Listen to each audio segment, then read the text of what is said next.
बुद्ध पूर्णिमा की आप सभी को हार्दिक शुभकामनाएं।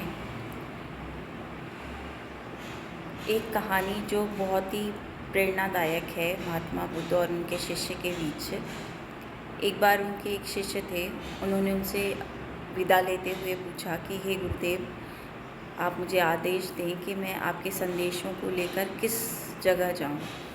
तो महात्मा बुद्ध जी ने कहा कि आप खुद ही चुन लीजिए वो जगह। उस शिष्य का नाम पूर्ण काश्यप था। शिष्य ने बोला कि गुरुदेव, मैंने बिहार के पास एक प्रांत सुना है, उसका जगह का नाम है सूखा प्रांत।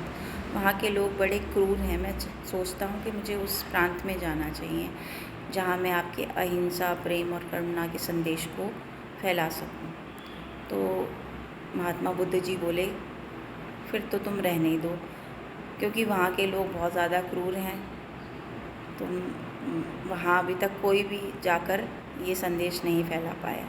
तो शिष्य बोला, इसीलिए तो मैं चाहता हूँ कि मैं वहाँ जाऊँ और ये संदेश फैलाऊँ। तो मतलब शिष्य भी देखो, उनको ऐसा मिला जो चुनौती स्वीकार कर रहा है। जहाँ कोई नहीं गया, वहाँ जहाँ हिंसा फैली हुई है, वहाँ अहिंसा को और प्रेम को और करुणा को फैलाने की उसने चेतावनी को स्वीकार किया। तो महात्मा बुद्ध जी बोले, ठीक है, तुम चले जाना, पर पहले मेरे 3 प्रश्नों का जवाब।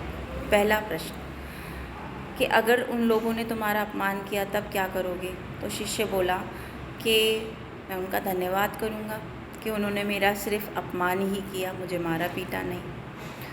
तो महात्मा बुद्ध बोले, ठीक है, बहुत बढ़िया।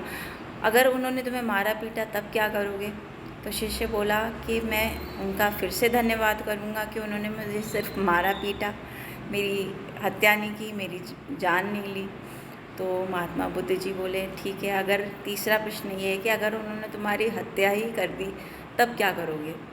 तो बोला कि मैं उस क्षण में आपका और उनका धन्यवाद करूँगा कि उन्होंने मुझे इस जीवन से मुक्ति दे दी, जिस जीवन में मुझसे कई गलतियाँ हो सकती थी, उससे मुझे बचा दिया।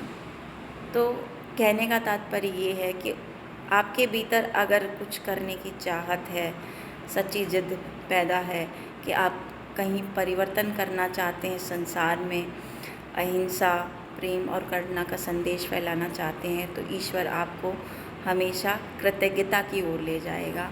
आप हर चीज़ के लिए कृतज्ञ हो जाएंगे, आप हर चीज़ का धन्यवाद देंगे, चाहे आपके साथ कितना भी बुरा क्यों ना हो, क्योंकि दृष्टिकोण आपका चित्त जो है वो सकारात्मक हो जाएगा। और सकारात्मक चित्त जिसका भी होता है वो कोई भी परिस्थिति हो, कोई भी लोग हो, उनके साथ पॉजिटिव को ही देखता है। अगर आप सौंदर्य को खोजना शुरू करते हैं तो आपको कुरूपता के दर्शन नहीं होते, और अगर आपके जीवन में वो कुरूपता आएगी भी तो भी उसका रूपांतरण हो जाएगा सौंदर्य में। कितनी अद्भुत सीख है। मैं